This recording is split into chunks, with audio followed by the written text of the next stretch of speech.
From UFOs to ghost and psychic powers, history is riddled with unexplained events. You can turn back now or learn the stuff they don't want you to know.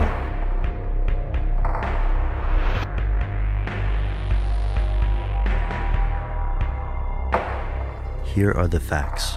The Federal Emergency Management Agency was created in 1976 and charged with handling domestic emergencies. When most people think of FEMA, they think of hurricanes, earthquakes, tornadoes, and floods. Since its inception, FEMA has consistently saved American lives. Like the Boy Scouts, FEMA aims to be prepared. They provide logistical support, food, clothing, and other services in emergency situations. The agency has also built housing facilities in locations across the world. To the mainstream media, this is just another step in preparing for catastrophes. But to others, it's something much worse. Here's where it gets crazy.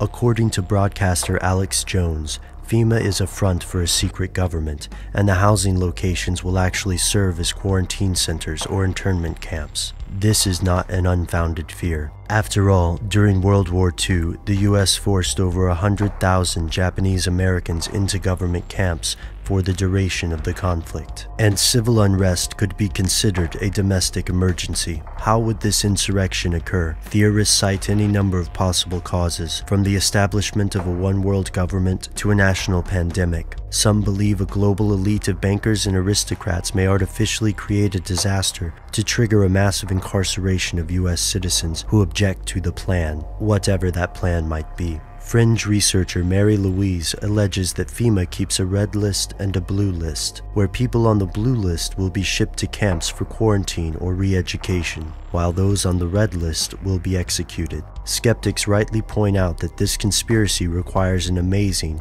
even implausible, level of organization. Also, a large natural disaster can displace hundreds of thousands of people, so building temporary housing in advance seems like a good idea. Yet there's another angle here. The US already holds the world's largest prison population, with over 2 million people incarcerated. Most of the people who believe that FEMA is a cover for a mass imprisonment also believe in the Illuminati, Freemasons, or satanic conspiracies. Sometimes they believe in all three. The outlandish nature of some theories may make them hard to swallow. Yet the facts are foreboding, even to skeptics. The federal government has indeed constructed massive housing facilities across the United States, from Oakdale, California to Atlanta, Georgia. Executive orders have given FEMA and other agencies increasingly broad emergency powers, even allowing the US Army and Marine Corps to perform domestic operations. Theorists like Dr. John Coleman allege the focus of FEMA has steadily moved away from natural disasters to concentrate on the management of a hypothetically unruly populace. In 2003, FEMA was incorporated into the Department of Homeland Security.